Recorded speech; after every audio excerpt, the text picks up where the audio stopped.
1 Chronicles chapter 22. Then David said, "The house of the Lord God is to be here, and also the altar of burnt offering for Israel."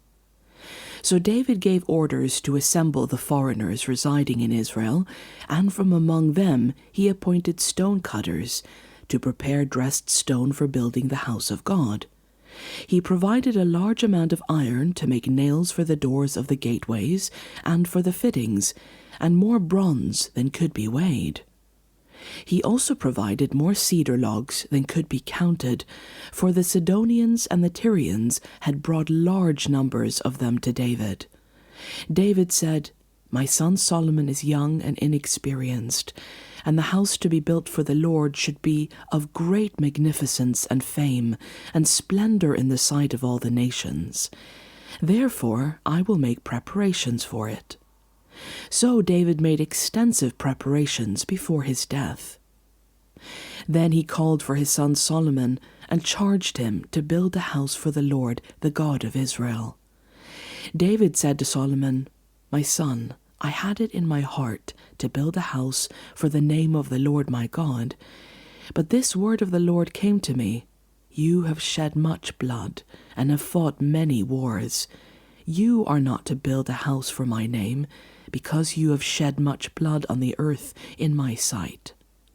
But you will have a son who will be a man of peace and rest, and I will give him rest from all his enemies on every side.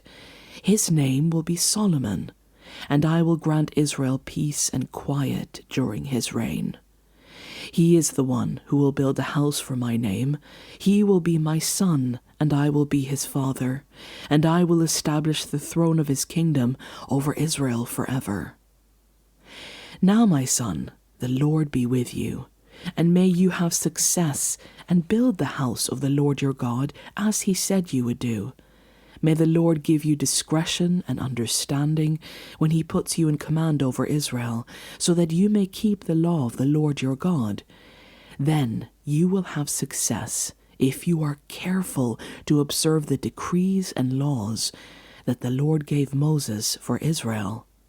Be strong and courageous. Do not be afraid or discouraged. I have taken great pains to provide for the temple of the Lord 100,000 talents of gold, 1,000,000 talents of silver, quantities of bronze and iron too great to be weighed, and wood and stone, and you may add to them. You have many workers, stone cutters, masons, and carpenters, as well as those skilled in every kind of work, in gold and silver, bronze and iron, craftsmen beyond number. Now begin the work, and the Lord be with you." Then David ordered all the leaders of Israel to help his son Solomon. He said to them, "Is not the Lord your God with you? And has he not granted you rest on every side? For he has given the inhabitants of the land into my hands, and the land is subject to the Lord and to his people. Now devote your heart and soul to seeking the Lord your God. Begin to build the sanctuary of the Lord God, so that you may bring the ark of the covenant of the Lord and the sacred articles belonging to God into the temple that will be built for the name of the Lord."